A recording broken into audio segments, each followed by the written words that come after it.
Why does it feel so good to vent? Bad stuff happens. Well, it feels good to vent because there are a lot of bags of marbles that match what you're venting about. And so there is a certain amount of momentum on that.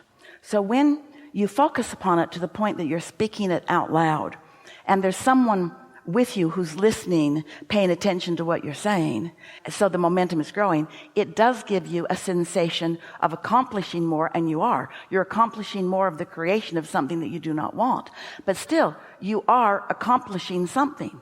There's a huge difference between venting against something and venting in appreciation of something. Someone asked us one time, this is a good place to start, should I pray to this higher power, to this higher source? And we said it's always a good idea to collaborate with anything that you feel is of advantage to you and goodness.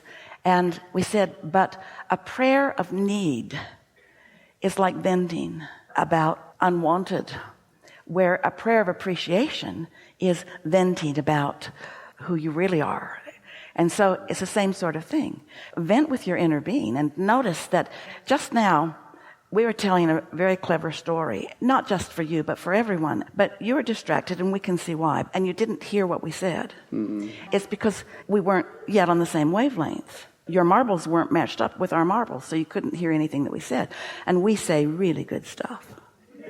But the thing that happens with so many of you is you're looking for collaboration, you're looking for cooperation, you're looking for agreement. You're looking for agreement. We're talking about you, but most humans. You're looking for agreement. You're looking for substantiation of your opinion. You're looking for validation. You're looking to be right. You're looking to be right. And we just want you to consider the difference between looking for an opinion to be right or looking toward your intention to feel good. Looking for your intention to connect with your true power. If you're wandering around the planet, most people think that their strength is in numbers, that they can vent and gather together in numbers. And we're not saying that there isn't some power in that. They make a big fuss and they make a big cluster and they make a big thing. But the power that you were born with, we can't even put a number to it. One who's connected to this stream of well-being is millions of times more powerful than one who's vented and gathered a group of others who are pushing against. We're just going to go here and then we'll hear from you. It's like if you feel the injustice of something that has happened, and so then you lash out. And let's take it to an extreme like in war. So there are warring parties warring against each other. We would call that a lose-lose proposition.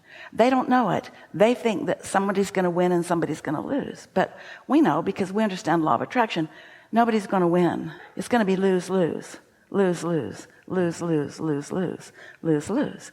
Win-win. Now just hear this for a minute. Might be hard to get this in your head right now, but imagine two warring parties, roosters through a fence, or kids in a parking lot, or nations. Make it as small or as big as you want it. Pushing against, getting stronger and bigger, hurting each other more and more and more and more and more and more and more. And from our perspective, and from the perspective of their inner beings who aren't helping them, they have diverged. They've gone somewhere where their power isn't, and so they're not getting any help from their inner beings, no matter how righteous or how much on the side of right doing they believe themselves to be.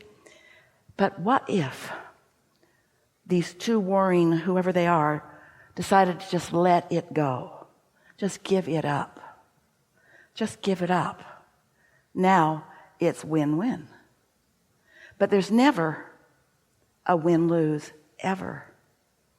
The law of attraction doesn't put it together like that. It's a lose-lose or a win-win. Think about it. Apply it to everything that you're about for a little while and notice.